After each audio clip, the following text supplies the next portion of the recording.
आणि आता दिवसभरातल्या मोठ्या टॉप 9 बातम्या। शरद पवार गटाचे नेते शशिकांत शिंदे अजित पवारांच्या भेटीला। अजित पवारांना शुभेच्छा देण्यासाठी भेट घेतली आहे। पवारांची साथ कधी सोडणार नाही, भेटीनंतर शिंदेंचं वक्तव्य।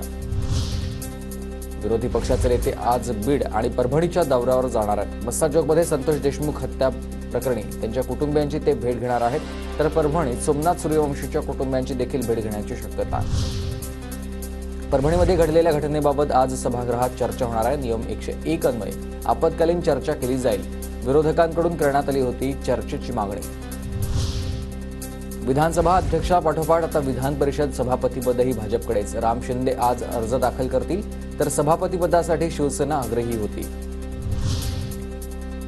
बेळगावच्या महाराष्ट्र एकीकरण समितीचे शिष्टमंडळ नागपूरमध्ये दाखल। मुख्यमंत्री देवेंद्र फडणवीस यांची त्यांनी भेट घेतली। चेतन तुपे हे अजित पवारांच्या राष्ट्रवादीच्या विधिमंडळाचे नवीन प्रतोद असतील। अनिल पाटलांनी ही जबाबदारी घेतली नसल्यानं तुपेंनी निवड करण्यात येणार आहे, सूत्रांची माहिती। शिवसेना आमदार मनीषा कायंदे यांची शिवसेना विधिमंडळाच्या विधान परिषद मुख्य प्रतोदपदी नियुक्ती करण्यात आली आहे। सभागृहामध्ये सर्वोत्तम कामगिरी करण्याचा प्रामाणिक प्रयत्न करणार असल्याची प्रतिक्रिया। महायुती सरकारचं मंत्रिमंडळ अखेर बनलेलं आहे, मात्र राडारड संपलेली नाहीये आणि भविष्यामध्ये शिंदे अजित पवार निस्तेज होतील। सामनातून महायुती सरकारवर टीका।